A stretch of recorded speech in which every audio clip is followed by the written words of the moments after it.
Well, it's a pleasure to start these festivities off this morning by telling you a little bit about my experiences with Susumu Tonegawa over the years. I first ran into him at a symposium in Germany. It was one that was held by the Biochemistry Society there every 2 years in Mosbach. And it was my job in 1976 to summarize the events of the meeting. The big event of that meeting was a then young, unknown speaker named Tonegawa, who was there at the meeting from Basel, Switzerland, where he was at the Basel Institute, where he described an experiment that really changed the course of immunology from then on. The details of that work, Lisa Steiner is going to summarize when she follows me, because I'm going to just talk about some more personal anecdotes. I had to summarize that meeting, and a lot of interesting things going on. I was always very proud of the summary because it caught the essence of what Susumu had done and to recognize the importance of it at that time. A few years later, I was on a committee at Harvard that was looking for an immunologist to establish a big presence there in Cambridge. And I and another older immunologist with two outside people on the committee, and we both, of course, suggested Susumu, and they all went for that. And for a time, it looked like he was going to go to Harvard. In fact, I think the Harvard Crimson published it. But some details went on during the times of the conclusion of that meeting, and there's some cloudiness about whether he accepted or didn't accept. Anyway, luckily he ended up here, not down the river. And so there we had the opportunity to interact with him, beginning in about 1980 when he came to MIT. But around that time, there was a tremendous amount of interest in the immunological community in identifying the receptor on T cells that was antigen sensitive. A big event happened with, one of the things that happened was that Tokmak stumbled on a gene for what turned out to be the beta subunit of that receptor. Mark Davis, through a very systematic and rational approach, found it also. But the big problem was to find the other subunit, because the complete receptor was known to be a heterodimeric molecule, two subunits, called already alpha and beta. Susumu had was a Howard Hughes investigator at the time. And I remember meeting at Howard Hughes that I was on their advisory board then. And the big push was to find something like the heavy chain, the immunoglobulin heavy chain that might be the beta subunit. And Susumu had a number of interesting experiments going on. But we wondered about the cells he was using as a source of the cDNAs he was making, I guess. And we had we were cloning T cells around that time, and one of them was really growing very well, a clone called 2C. And so those cells were then used by Susumu. And Dave Krantz, who was a postdoc in my lab, did something pretty heroic in terms of expanding the growing of that T cell clone in large amounts. And with it, Susumu, and particularly some people in his lab, Hiro Saito, and Dave Krantz, who said he'll grow all the cells and do all of that. If Susumu will teach him, we'll let him learn how to do the cloning, which Dave joined in with. And out of that came a paper with the two subunits, genes for the two subunits, and a paper was published in Nature very rapidly, a very triumphal note. In fact, I remember the paper was written in a great hurry because this was really an intensely competitive field at the time. It was written in a great hurry. I remember on a weekend writing the second half of it. Susumu did all the first half and everything else, and it went together seamlessly, went into Nature, was out, I don't know, 2 weeks, something like that, 3 weeks. And Susumu was a big demand on the lecture circuit. and went out talking about it. Dave Krantz in my lab did a 2D gel of the T-cell receptor using an antibody that must have been available at the time. Lo and behold, in this 2D gel, both subunits had a typical ladder of glycoproteins, like N-glycans. But when we looked at the sequence of the alpha subunit, which is what Dave was focused on, there was no triplet that could be glycosylated in the right way. So I remember Susumu was away talking about this. I called a carbohydrate chemist I knew very well in St. Louis, Stu Kornfeld, and asked him whether you can get that kind of N-glycosylation look, that appearance in a gel, for a protein polypeptide that couldn't be glycosylated on asparagines. Stu didn't think so. So it was pretty clear there was some kind of problem going on. And when Susumu came back and we broke the news to him, of course he was a bit disturbed at the time, as you can imagine, to put it mildly. But to his credit, what he did was immediately go back to the library himself, not through Saito or anybody else, and fish out the alpha subunit, or the clone for the alpha subunit. And at this point, the paper got written very quickly, and there was the two genes for the complete T-cell receptor. The previous paper also called the T-cell receptor and the complete primary sequence of it, deduced from the cDNAs. Turned out to have another gene called a gamma gene for another T-cell receptor, which then is a whole other long story. But it was that behavior that was pretty interesting, so reflecting a lot about the tempo of the time, the competitiveness, how one reacts under pressure, what one does with an error, just plunges ahead and tries to correct it. And I thought that was pretty interesting set of events. Let me stop now and turn this over to Lisa, because she's going to talk about some of the scientific basis for Susumu's important announcement in 1976. Okay, second part of this team. Well, like Herman, I also met Susumu for the first time not at a meeting, but at a seminar. He was invited at around that time by Alvin Pappenheimer at Harvard to talk about his work.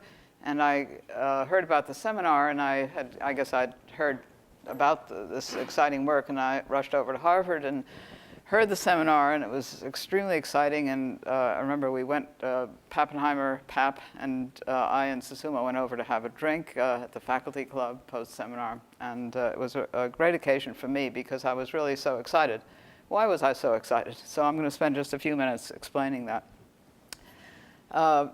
I guess it was primarily the work of Karl Landsteiner in the 30s and 40s that demonstrated the incredible specificity and diversity of the antibody response. And the central problem for immunologists after that was to explain this on a protein and genetic basis.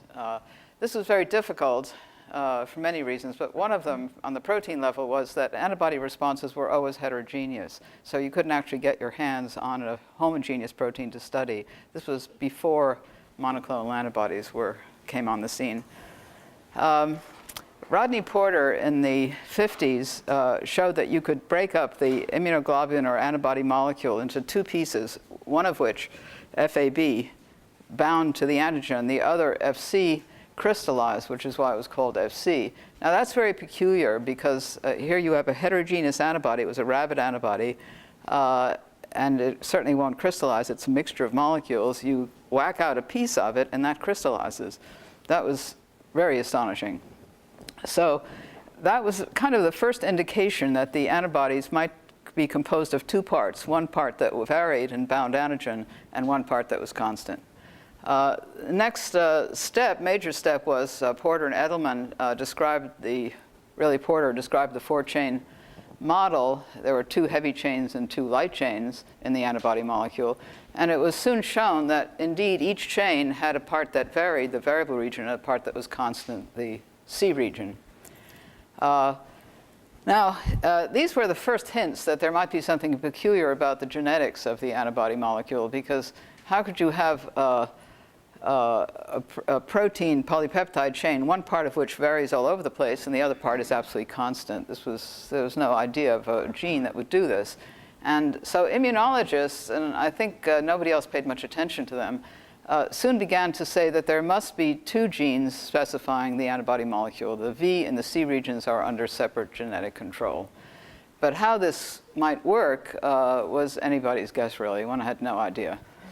So the next step then was there was a great deal of argument about these presumed genes that were specifying the V region. Were there thousands, millions even, of variable genes that were inherited that all of us pass on by heredity in the ordinary way, which seemed like kind of strange? Or was there just one or a few genes that varied somatically during the lifetime of each individual? And people debated this very heatedly during the 1970s, I guess that was. So this was kind of the general background to the work. And Susumu then, as you'll hear, applying methods of molecular biology, was able to demonstrate that there were indeed separate genes for the C region and the V region, and that during the development of the B lymphocyte, these genes are rearranged to make the antibody, the gene that then encodes the protein for the antibody molecule, both the heavy and the light chain. So this work really explained so many things. It was just I can't tell you really how exciting it was for people in the field and for people elsewhere in biology. On a minor personal note, my lab had struggled for years to determine the sequence of a heavy chain of a crystallizable myeloma protein. And by a lot of hard work, we managed to show that this protein was missing the hinge region right in the middle of the heavy chain. By classical protein sequence, it's very hard to find such a thing. I mean, it sounds easy now, but it was very hard then. And we couldn't understand this. We finally, after years of work, had the data, and we just were unable to understand how could this particular hinge region be missing. Well, it was also Susumu's work showing that the heavy chain constant region had different different what we now call exons, specifying each part of the constant region, including the hinge region. So that could easily explain either a deletion or a splicing error of some sort, why we had we were missing. If you compared it to his published sequence, it was exactly that hinge exon that was missing in our protein. So we went ahead and wrote up the paper after years of sitting on it. Without further ado, I'll give Susumu his turn.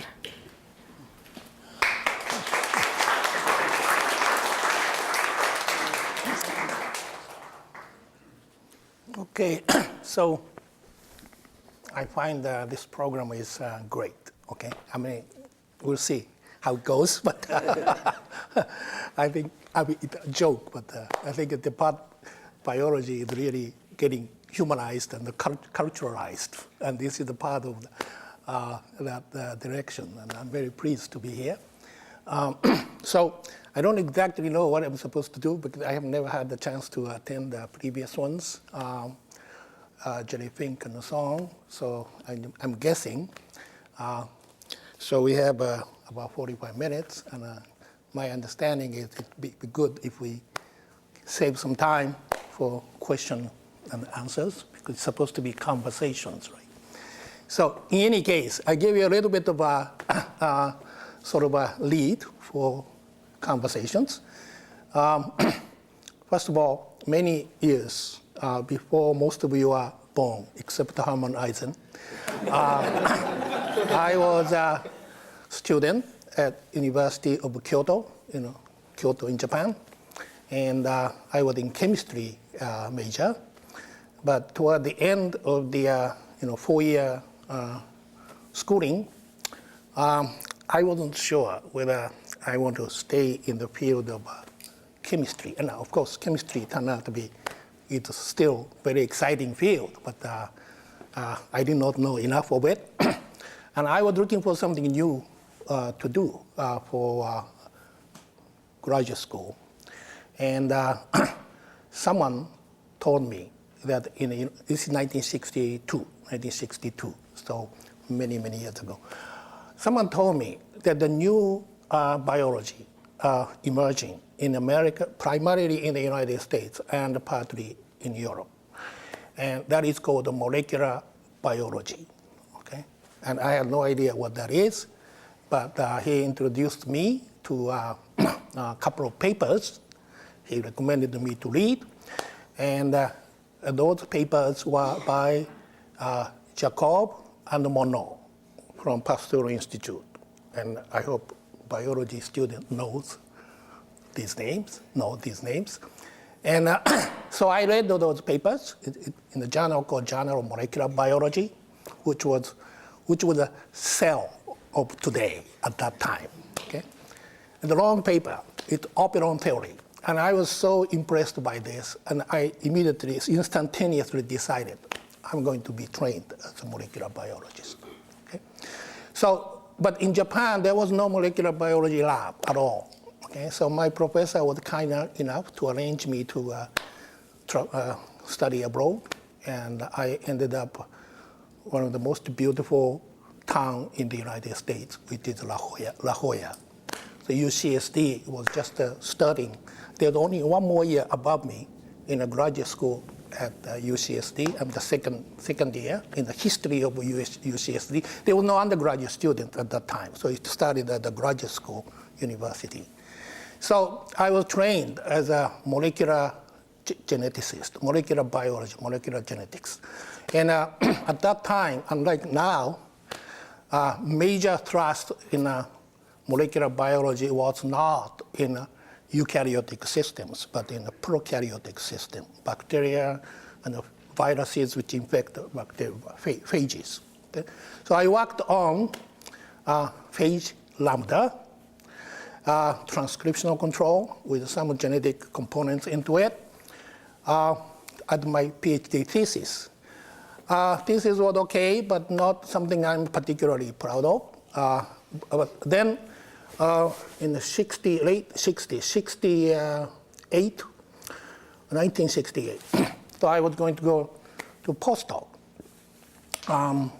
Now, at that time, among students, my fellow students, there was some concern about the future of molecular biology, okay? Because it looked like the major fundamental problem in molecular biology, molecular genetics, are being solved.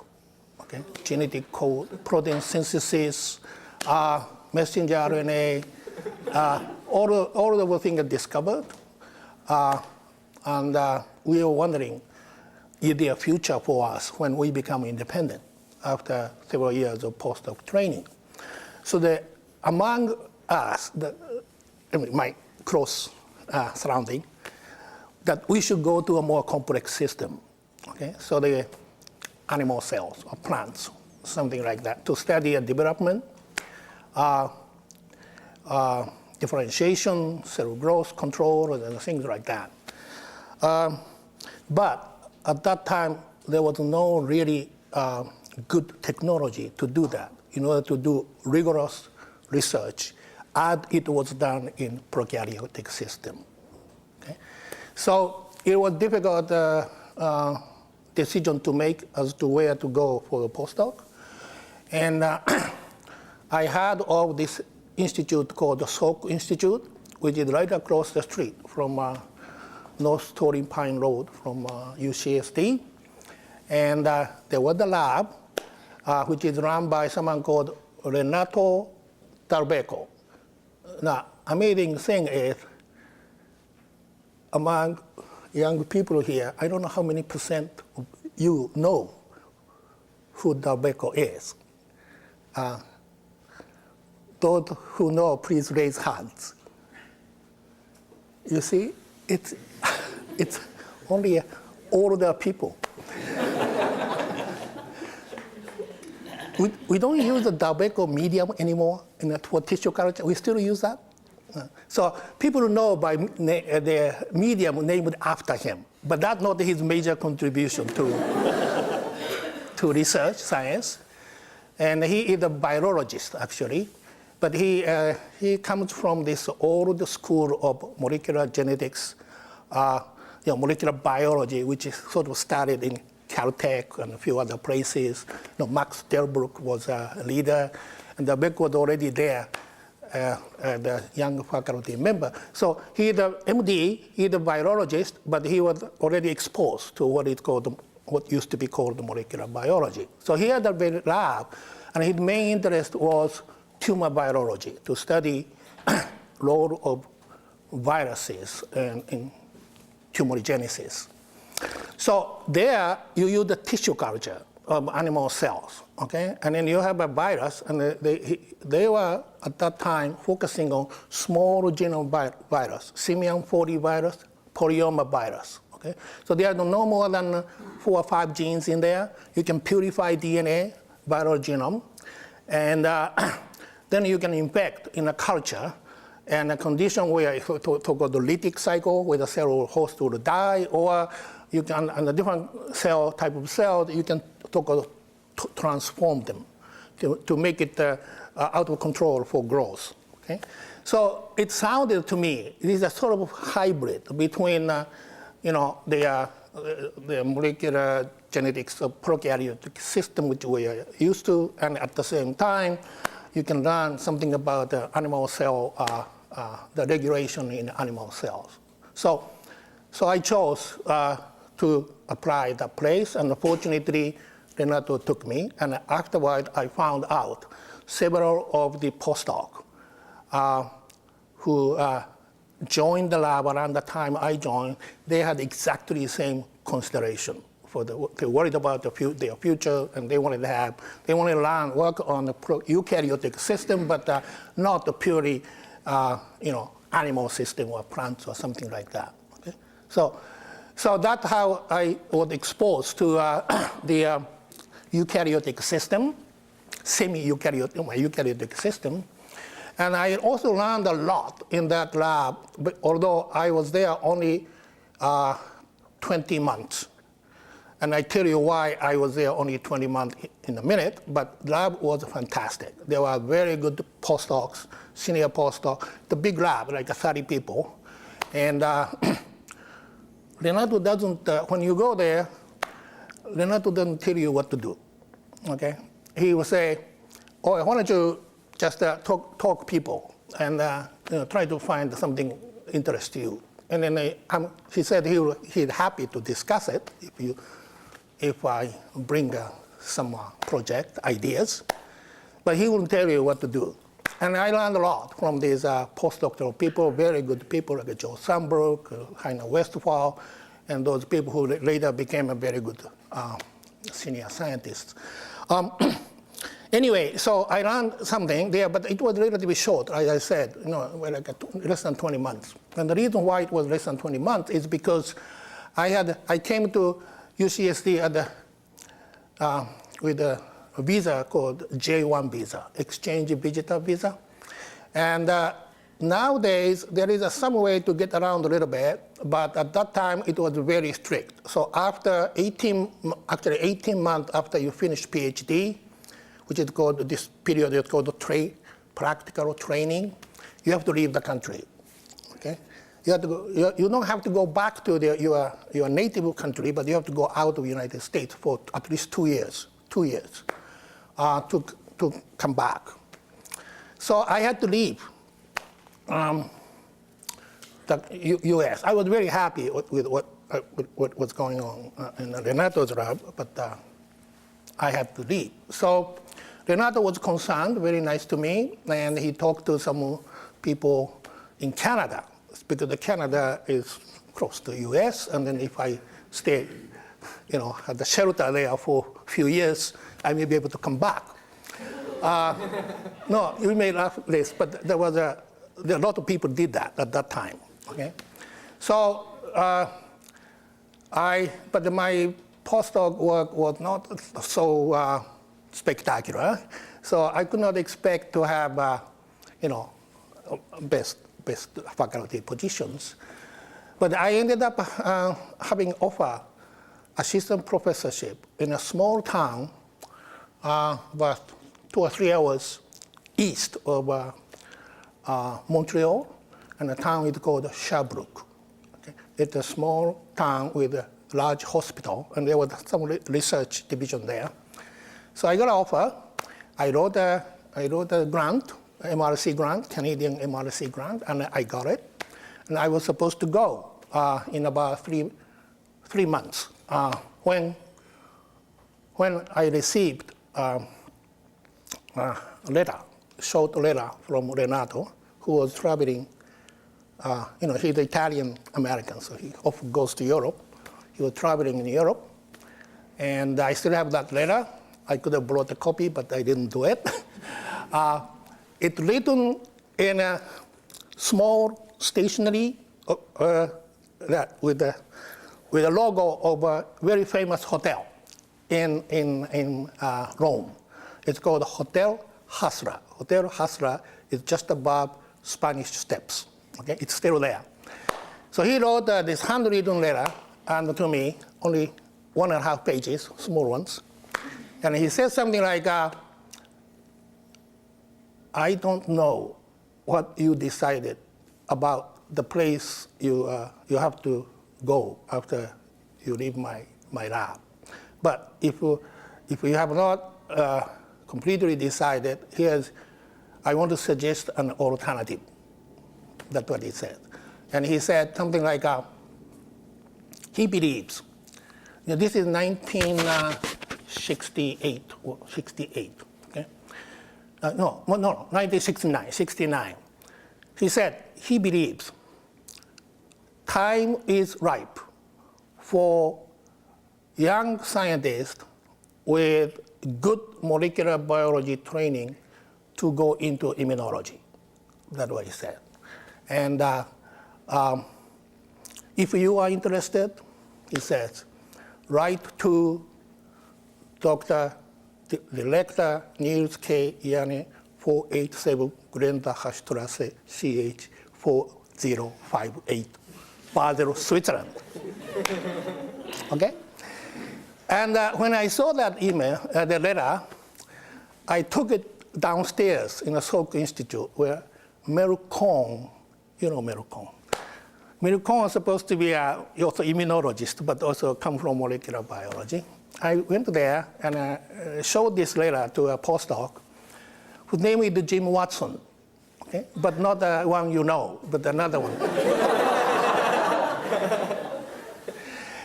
And because I knew him, and he comes from molecular biology, so I had some affinity to him. So I asked him, is there anything I can do in immunology which could be significant? And they said he had some molecular biology background. And he immediately said, no, there's nothing. Okay? So I went back and put it in my letter in my drawer, and I forgot it.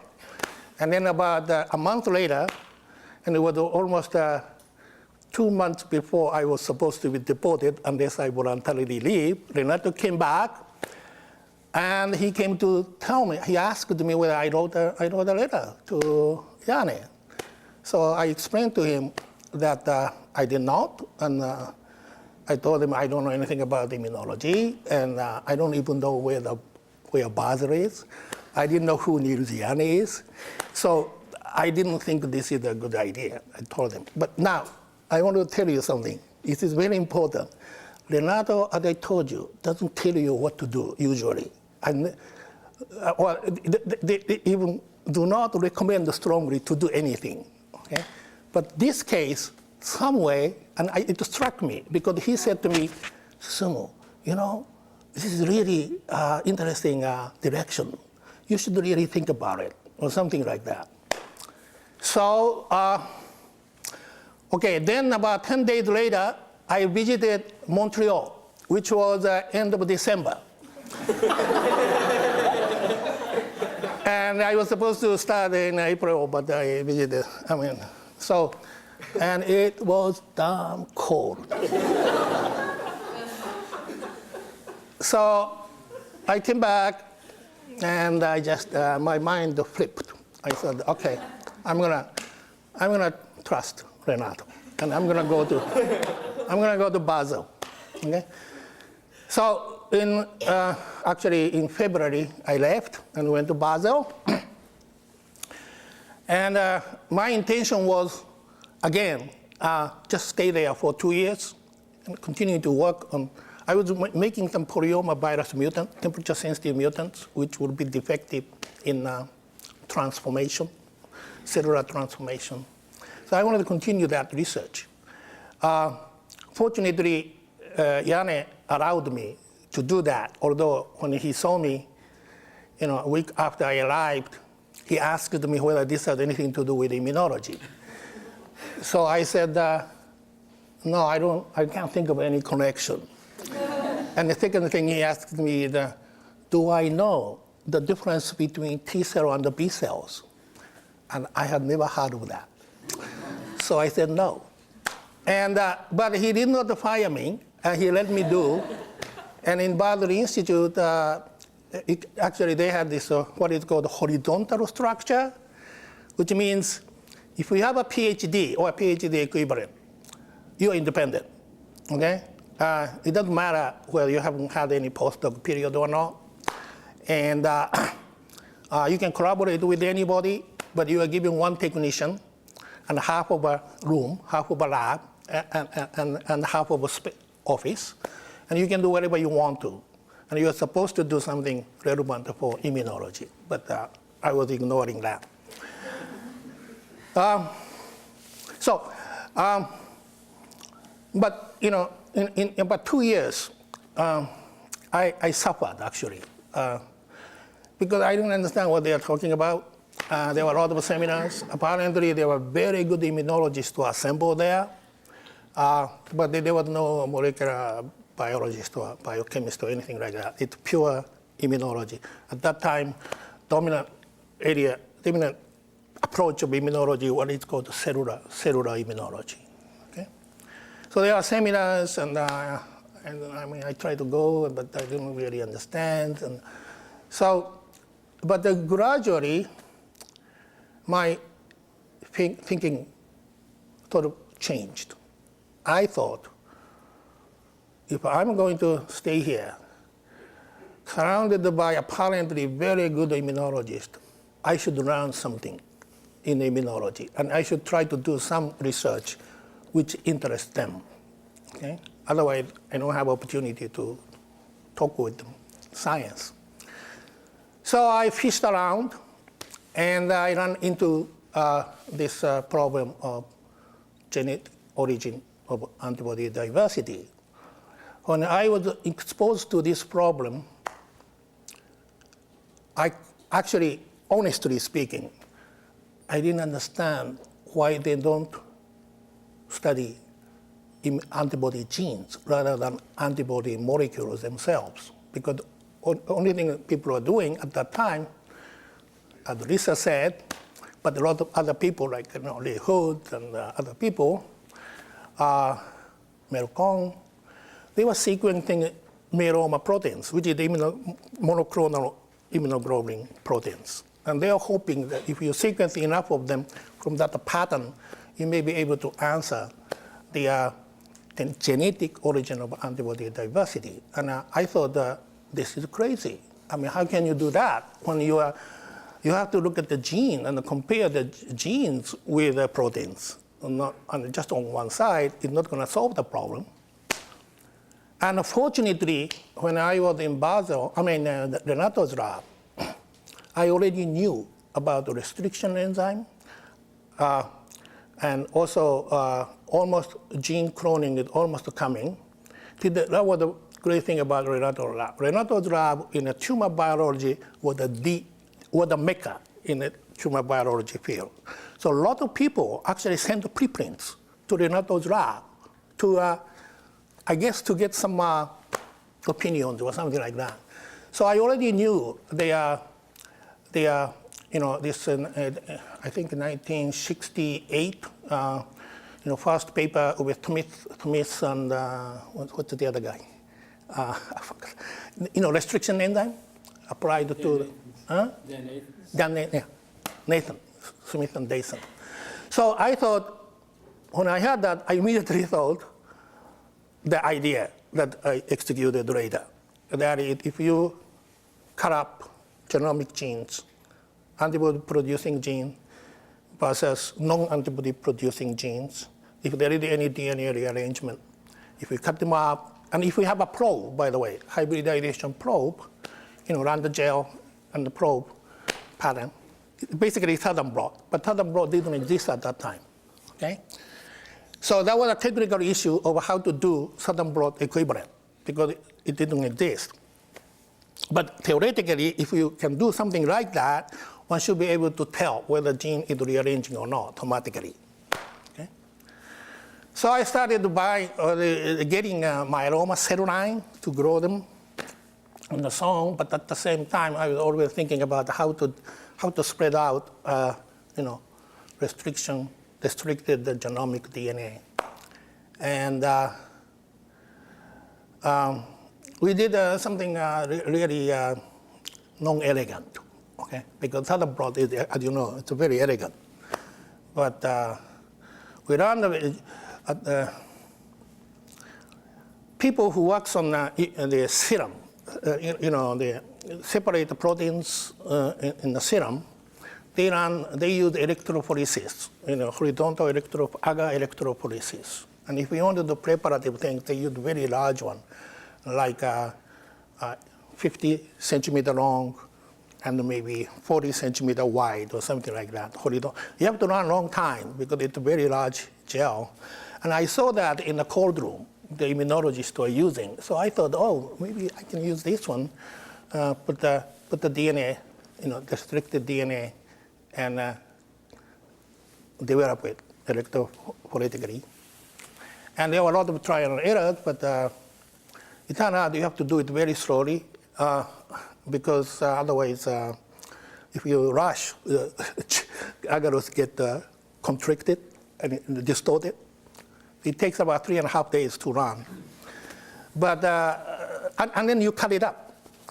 And then extract DNA from each fraction, like 60 fractions. It's not the southern blot.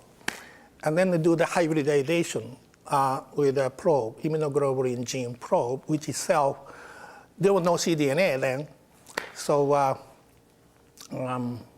what we did is we purify mRNA as much as possible from myeloma cell line, the specific immunoglobulin light chain mRNA. I don't think it went any more than 97, 98% pure, even if we did many steps of purification. But then you iodinate, okay? So to label, you iodinate, and then use that as the probe. And, so that's how it went, okay? So I don't tell you all the detail, but we have only 20 minutes left, so maybe I should stop here. And the only message I want to give to young people is I'm so grateful to Dalberto, okay? And I think he is a most sophisticated mentor without any intentional planning. He had this, in my view, he had this vision, okay, where the science is going, where the exciting things are going to develop in 5 years, 10 years, maybe 30 years.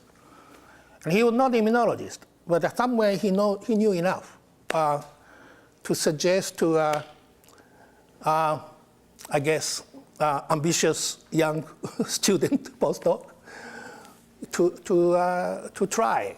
Okay? And I think, as a matter of fact, I'll tell you a little bit more, because he actually, in the letter, I abbreviated, but he suggested something very specific. It's called immune RNA. Okay? Now, there was a claim was made around that, just before that, one group in Harvard and one group in NYU or something, independent. If you take a rabbit, immunize with antigen, and then afterwards extract RNA from spleen, and they inject that RNA to naive rabbit, that rabbit become immune to that antigen. And that RNA is called immune RNA. Okay? But it's very crude. I mean, you just take RNA and inject it. And there were two papers. And Renato happened to see those papers. And one thing he was thinking about is that.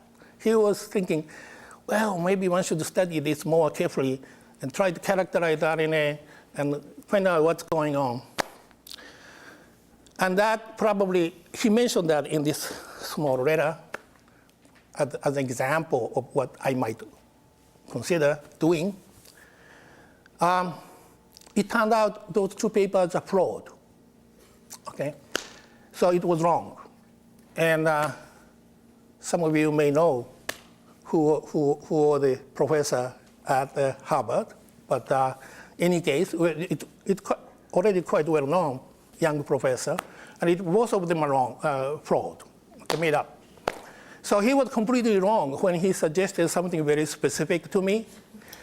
But he was right in suggesting, big picture, general direction. And I think this is a very important thing mentors should keep in mind.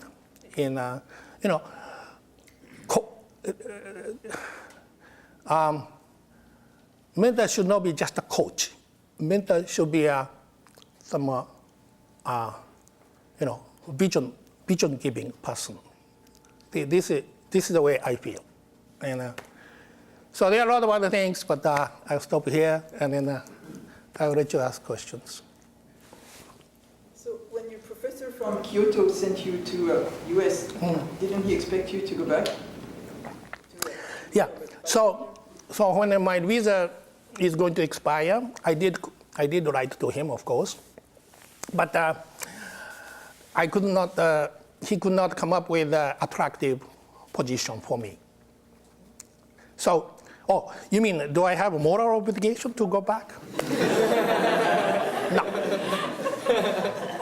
I never feel that way. No, he was not unhappy that I didn't come back. He was not unhappy. It was okay.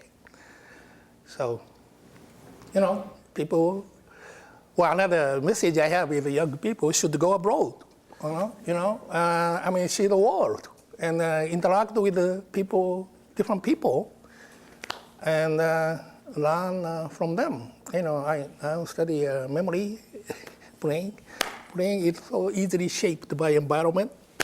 You only think about with the information you have in the head. You have to expand it by going to a new place, interacting with the new people, and exploring new things. But anyway, so. Becker's lab, produced many other good people. Were people Renato Drap, yes. Kemen? Yeah, it's amazing. His lab. They left when you got there, right? His lab is amazing. Okay, so now you help me to tell you a little story again. Renato Drap, Renato himself is a Nobel laureate, as you know. And his mentor is a Nobel laureate, who is Salvador Luria, okay? And Salvador Luria, the graduate student who overlapped with Renato the postdoc period in the Salvador lab, is Jim Watson, okay? And in the Renato lab, so David Baltimore, Howard Temming, Lee Hartwell, and myself. At a different time, okay? Lee Hartwell was when he was a Caltech professor, graduate student. So they are the 4 Nobel laureates from his lab. And I think I remember Paul Berg also did. Yes, Paul Berg, when he changed from protein synthesis, your molecular genetics, to eukaryotic system, which led to this recombinant DNA technology. He spent 1 year in the Renato lab for sabbatical. So he was exposed to a eukaryotic system in the Renato's lab. Yeah. So this is quite amazing. We asked him how you do it, how he does it, and of course he doesn't have answer. He doesn't have any answer.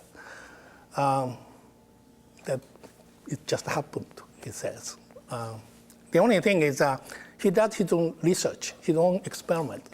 We had no idea what he was doing, And once every 6 months or so, he sent out notice, not email, no email then, that he's going to give a talk in the lab.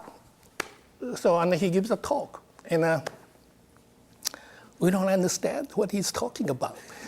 But he's so far ahead, like, 60, this is the late 60s. He was already thinking, some growth factor in a serum, which will regulate the growth of cells. And he was working under the assumption there is a receptor for the specific growth factor on the cell surface, and then a signal transduction for changing a transcriptional or replicational state.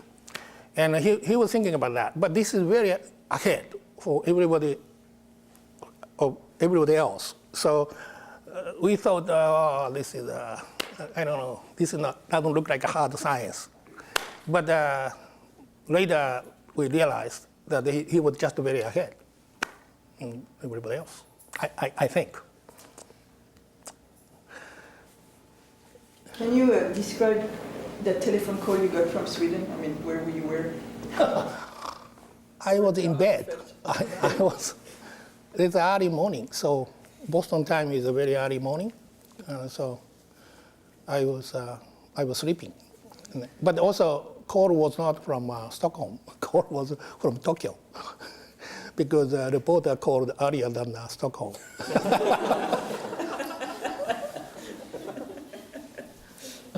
Anyway, yes, please. So, if you have to make suggestion to your student or the postdoc, what would be some exciting area for us For the future? 5, 10 years or Brain. Well, you should know that everybody, there's no such a thing as objective vision, right? Okay? So each one has it's based on actually based on the memory they have in their head and what is called the taste. And, I consider, brain has a tremendous future. Okay? And brain research can be done many different ways. It's totally interdisciplinary research, right? You can do biologically, you can do, physiologically, you can do behaviors, and a lot of new technology is needed also. More technology has to be invented, particularly if we want to study human brain rather than animals. We need a real revolution in a non-invasive technology to look at what's going on in the human brain. Okay? So this is yet to come. MRI is good now, but it's not good enough for real understanding of human mind. Okay?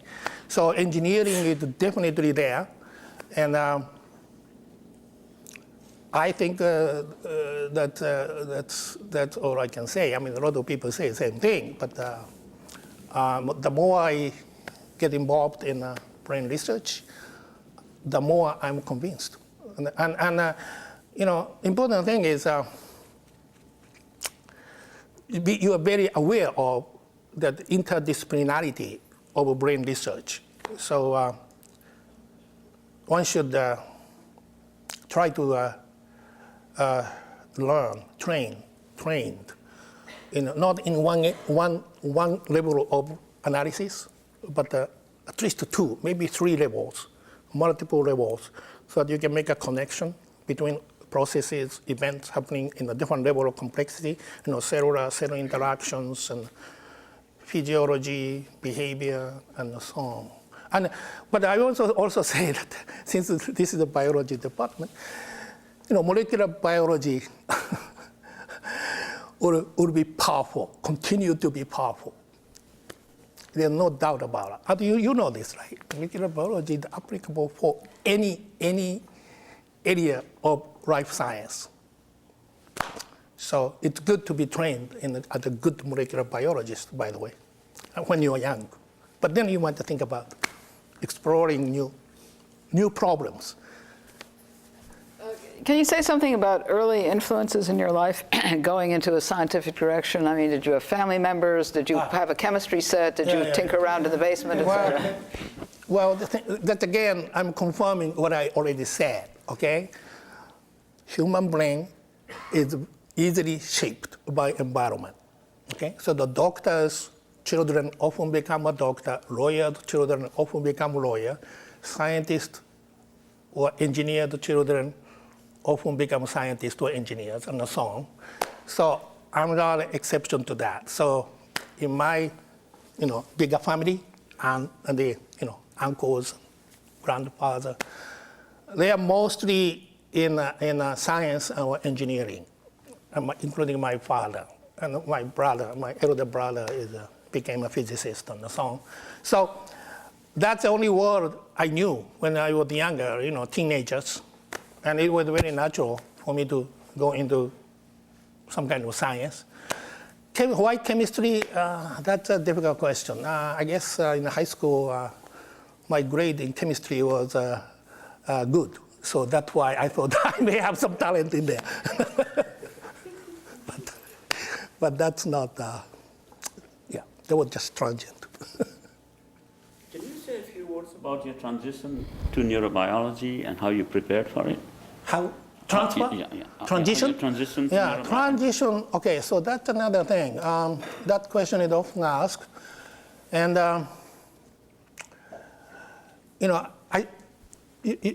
you are young, but not so young. And I'm talking to younger people. You excuse me for that.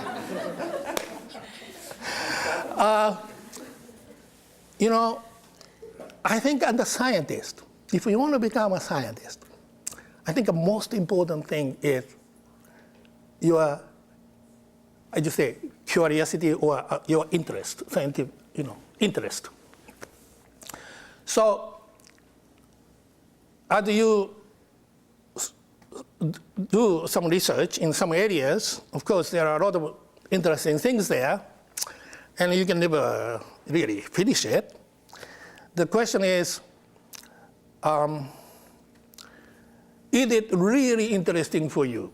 Okay? And, I think people should always think about every few weeks, am I really doing what I'm doing here, research? Is it really worthwhile doing it compared to something else? And in other words, you should always assess, what is called importance, which is also very subjective judgment. Okay? But that's okay. Everything is subjective in this world. Okay?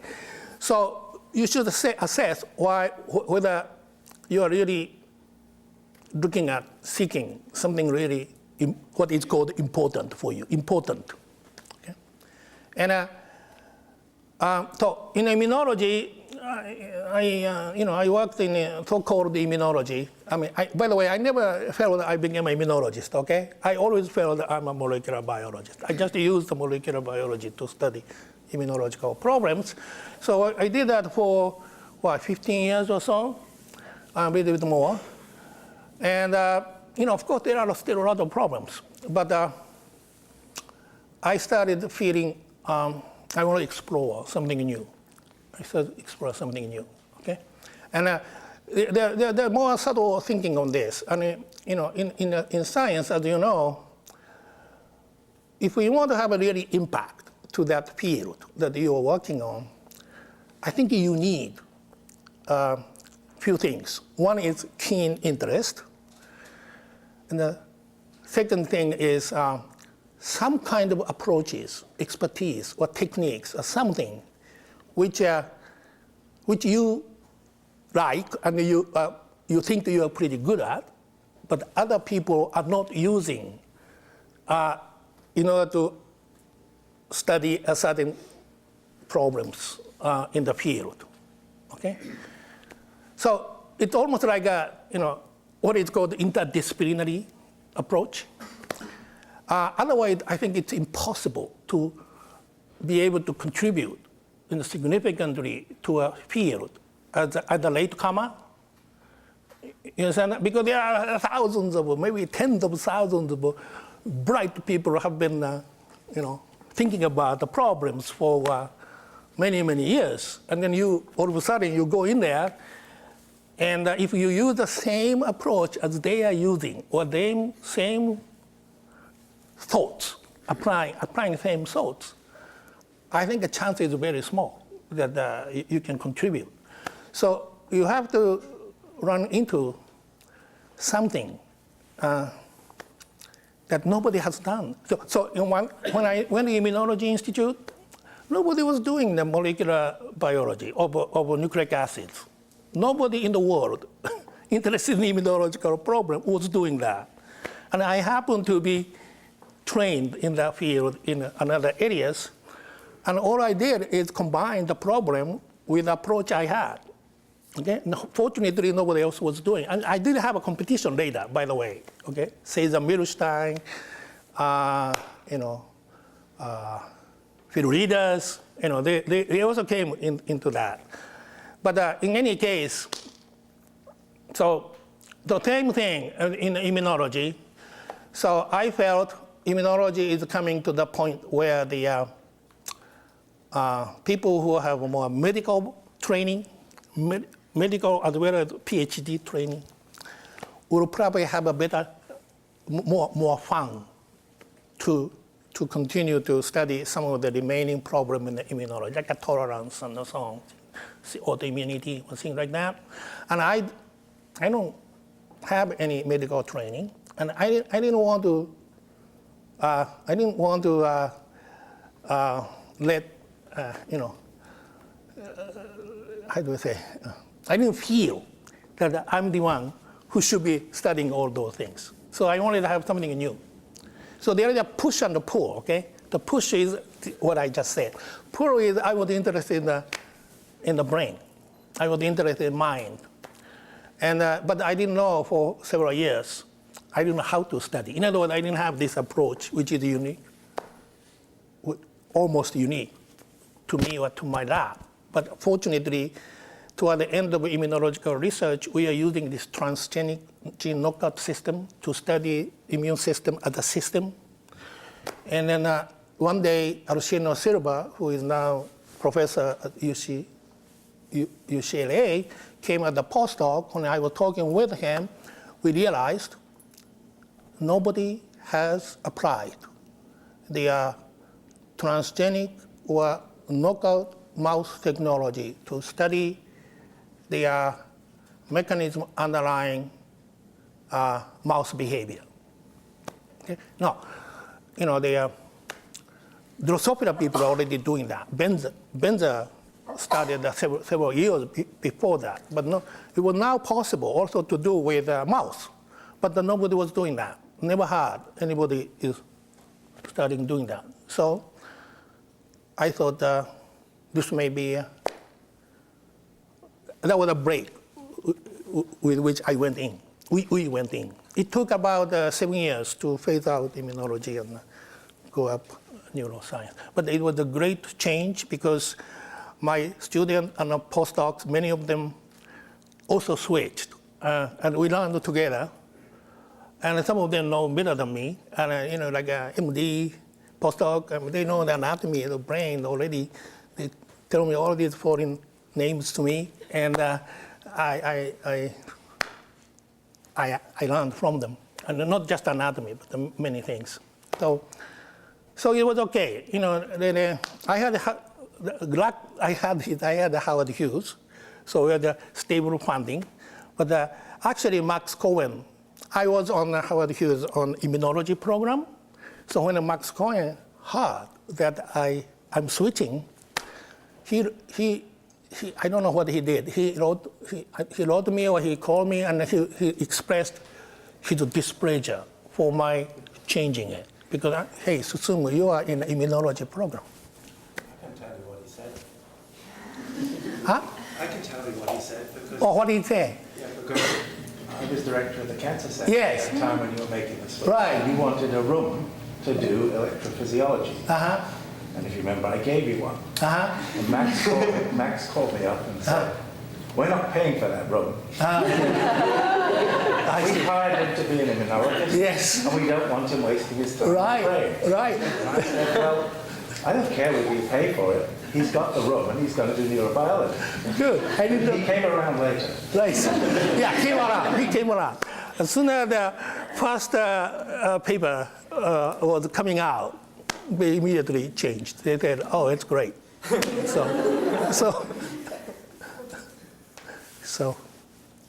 in that sense, our youth people are very good, very nice to us.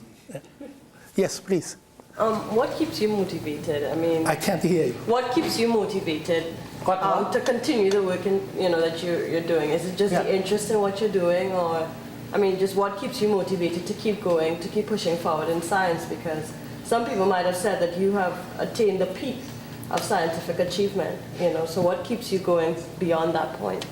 Oh, I never thought that I'm at the peak. What do you mean? You still have to live. So you want to do something interesting, right? You want to have a fun in your life as long as you're living. So you have to find something which you get excited about, right? So it's great if you change the field late like I did, because you go back, you become student. So you learn a lot of things very fast. It's not like studying in a class and reading a book, textbooks or things like that. That's too slow if we are changing field. Because tomorrow I have to talk to a very well-known neuroscientist for collaboration. So by tomorrow I have to know the basics of what we are going to talk about. So I just ask around the people, and by years we learn things. I mean, it's probably information is not very accurate this way, but at least you get the sound. That's the way I think science should be done. I mean, the science. It's up to you. I mean, if you're interested, you do it.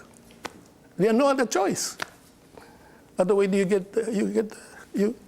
you're bored to die. Right.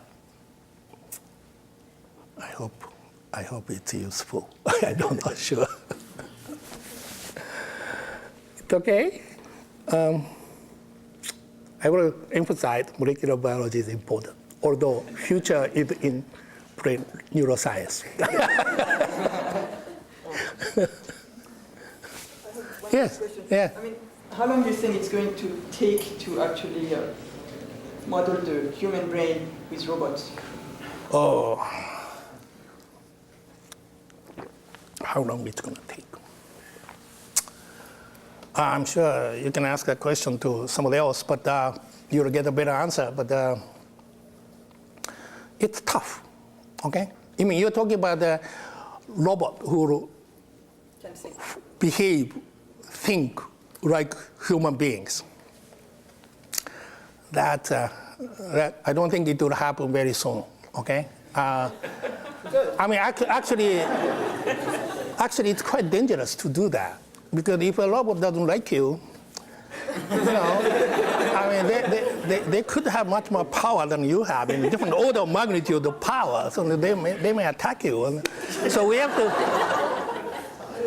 I don't think, in that way, I don't think a robot will ever be like a human being, because human being will not allow that, right? So, but question is, can robot, without given software, can this machine proactively, not only respond to the stimulation, but have a thought, planning of the behavior? I don't think people have a dream to do that. So I think it will advance. Technology like that will advance, years to come. But to what extent we can do that, I don't know. I mean, and when it depends on what robot you're talking about, what stage of robot. I mean, robot can now take care of patients, for instance, give the pills in the right time and say something soothing to you for the patient. But that's all software is there. I mean, the human is giving them to do that. So they have to create their own.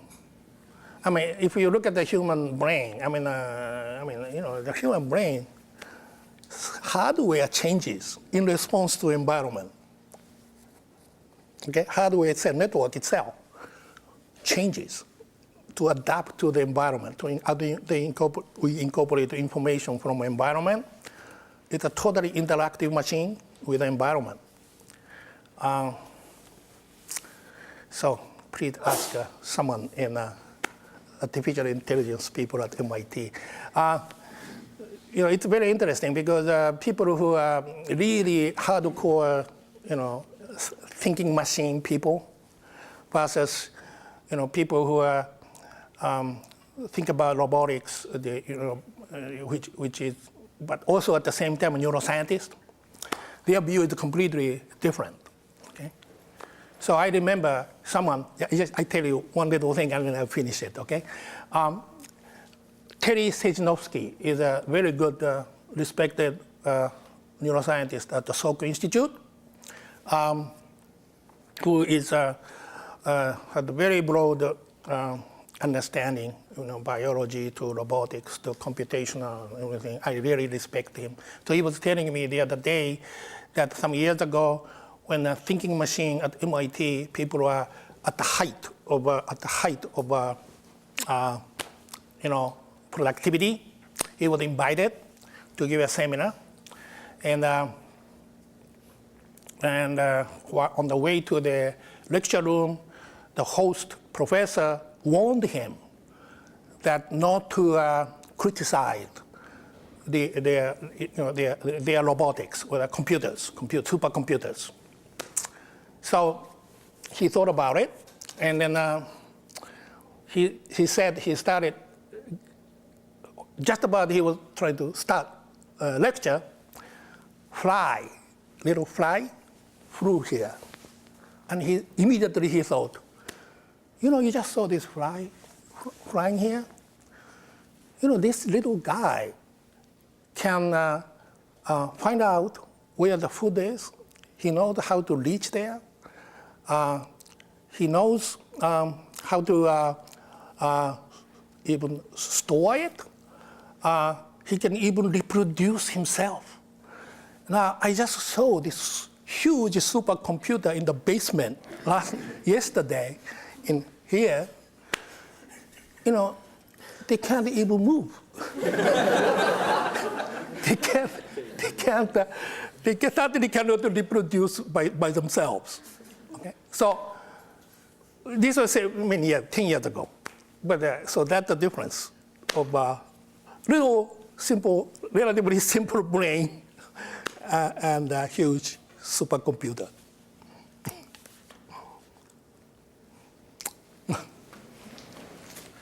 Okay?